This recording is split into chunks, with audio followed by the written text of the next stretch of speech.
Sur quel sujet le BIM est-il efficace? Le BIM, on en parle depuis le début de cette série audio, mais on ne s'y est pas encore vraiment attaqué. Alors c'est quoi le BIM?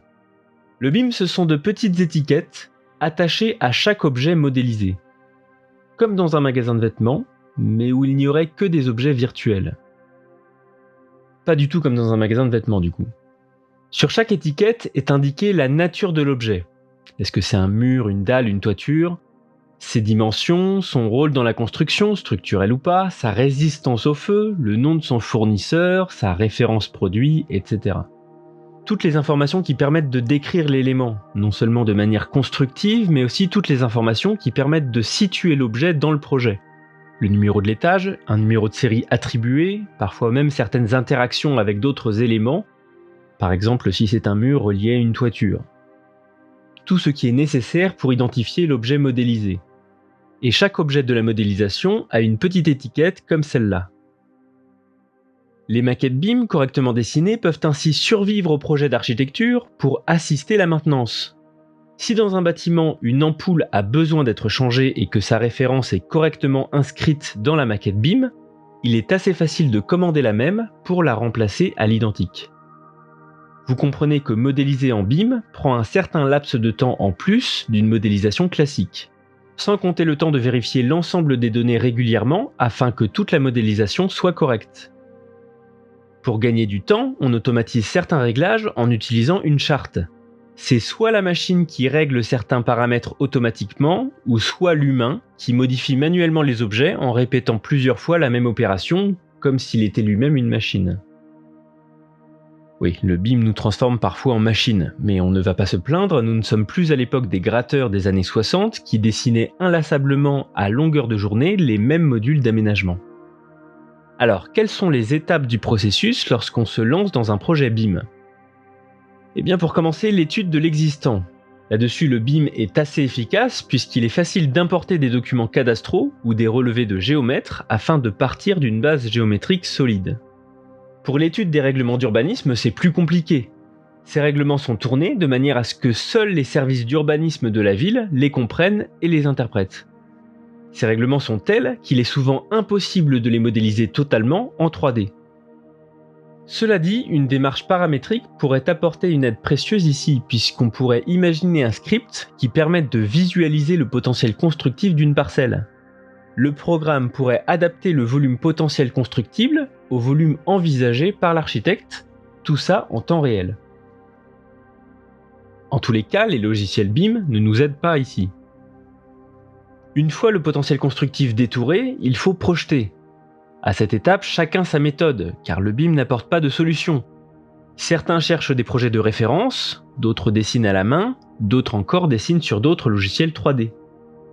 Notre point commun à tous, c'est de vouloir absolument sortir du carcan de la modélisation orientée vers la construction. Certains diront que la façon dont on trouve les idées est très personnelle et qu'il ne faut pas mettre son nez là-dedans. Ce que j'entends quand on me rétorque cet argument, c'est que nous manquons cruellement d'outils pour cette étape et que nous ne considérons pas toujours l'origine de nos idées comme légitime. C'est un problème. Bien sûr, une idée peut naître toute faible et fragile, mais c'est à force de l'éprouver qu'elle va se renforcer. L'origine de l'idée n'est pas si importante, tant qu'elle résiste aux questions posées par nos interlocuteurs. Le fait est qu'il n'y a pas de démarche universelle pour faire naître une idée.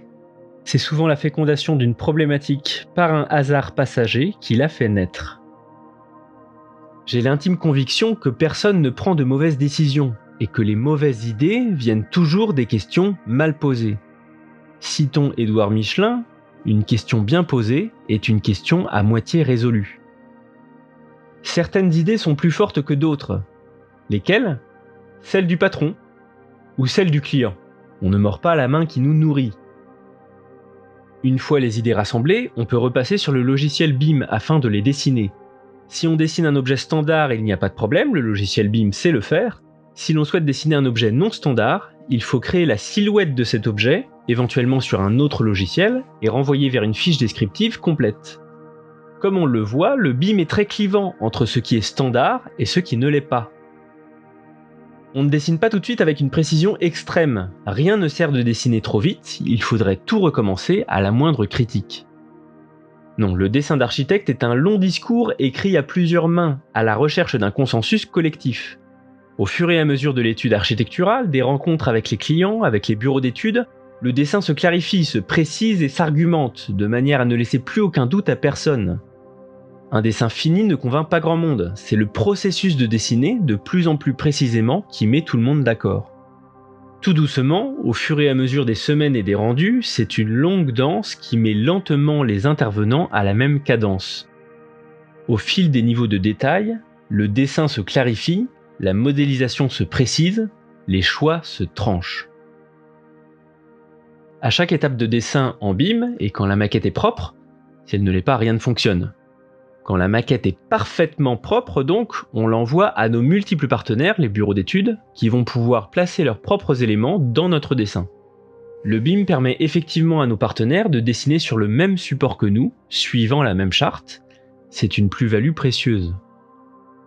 Après quoi arrive l'étape de la synthèse. C'est le moment de rassembler l'ensemble des modélisations produites et de regarder quels éléments s'entrechoquent. Où est-ce qu'il y a des clashs ? On regarde et on essaye de les résoudre, le téléphone dans la main gauche, la souris dans la main droite. Ah, là, un tuyau rentre dans une poutre. Dans l'avenir, on peut imaginer que l'étude de la maquette BIM puisse être automatisée par les bureaux d'études et les institutions. On parle là des études cadastrales, des études PLU, des études thermiques, fluides et structurelles. On est tous très intéressés par l'accélération de ces démarches lentes et pénibles. La plupart de ces études sont assez opaques pour toutes les personnes qui n'ont pas les compétences pour les comprendre. C'est pourquoi attendre qu'elles soient menées est si pénible. Ne serait-ce pas mieux si on pouvait les accélérer en les donnant à gérer à un ordinateur ? On pourrait même pousser un peu plus loin et programmer des intelligences artificielles pour qu'elles fassent ces études à notre place. Prudence. Vraiment, avançons avec prudence. Pourquoi ? Chaque fois qu'un choix n'est pas fait par un humain concerné, chaque fois qu'il est fait par une machine, il est en réalité fait par un programmeur qui a codé le programme. Savez-vous coder un programme ? Ou le modifier ? Est-ce que c'est une compétence qu'on devra tous acquérir dans l'avenir pour encore pouvoir faire des choix ? Je doute qu'on s'y mette tous. Chaque fois qu'une machine prend une décision, c'est un choix qui est retiré à un humain. C'est donc une compétence et une responsabilité qui disparaissent. Chaque fois, c'est un peu de bon sens qui s'évapore. Une machine n'a pas de bon sens, elle fait ce qu'on lui demande. Chaque fois, c'est un petit sujet de débat qui s'efface. On ne débat pas avec une machine. Chaque fois, c'est un peu de liberté qui s'en va. Une machine n'est pas libre et ne comprend pas ce que c'est. L'intelligence artificielle est effectivement très performante pour répondre à des questions précises et spécifiques. Mais l'architecture soulève rarement de telles questions. Elle ne pose que des questions globales et multidimensionnelles. On dit souvent qu'une intelligence artificielle peut créer une musique, on l'a déjà vu. Qu'une intelligence artificielle peut créer une scénographie, une histoire, ou même des costumes. Mais une intelligence artificielle ne peut pas créer un opéra, car l'opéra est à la réunion de toutes ces disciplines, et l'intelligence artificielle n'a pas la capacité de faire interagir des notions aussi variées. Elle ne comprend pas le rapport entre une histoire et une musique. Elle ne sait pas créer de sens, ni même de cohérence. L'architecture comme l'opéra est à la réunion de plusieurs disciplines. L'urbanisme, la législation, les ingénieries, mais aussi l'art, la philosophie, la politique, les sciences humaines, et d'autres sujets sur lesquels les intelligences artificielles ne sont pas compétentes. Il y a peu, la mairie de Paris annonçait qu'un script était prêt pour automatiser l'instruction des permis de construire. Pourquoi ce script n'est-il pas disponible en téléchargement pour que les agences d'architecture puissent l'utiliser, même s'il n'a pas encore de valeur juridique ? La mairie de Paris voudrait-elle que nous placions en elle une confiance aveugle ? Oui, la règle existe, mais vous n'y avez pas accès. Oh, de toute façon, c'est du code, vous n'y comprenez rien. Quoi bon vous le donner ? Chers confrères, nous allons devoir nous armer, parce que eux, ils sont prêts. Et c'est une bataille qu'on ne peut pas gagner sans les armes appropriées. Le BIM est devenu en peu de temps le synonyme de l'efficacité. On peut se demander tout de même quelle liberté sacrifie-t-on au nom de cette efficacité ? Que souhaitons-nous comme pratique de l'architecture pour demain ? Rappelons-nous qu'à une époque pas si lointaine, 2 siècles derrière nous, les architectes ne dessinaient des bâtiments que les façades institutionnelles et bourgeoises, c'est-à-dire les ouvrages considérés comme artistiques, et que les ingénieurs s'occupaient de tout le reste. Si les architectes ont toujours l'ambition d'embrasser la globalité des projets, ils ne peuvent pas se permettre de laisser les programmeurs, les ingénieurs et les institutions prendre toutes les décisions à leur place. Le BIM ressemble à un rêve inabouti. Un rêve dans lequel tout ce qui est pénible dans un projet d'architecture est laissé à la machine pour ne garder que les décisions les plus stimulantes intellectuellement. Mais rares sont les utopies aussi parfaites. L'architecture est à la rencontre d'enjeux multiples et complexes.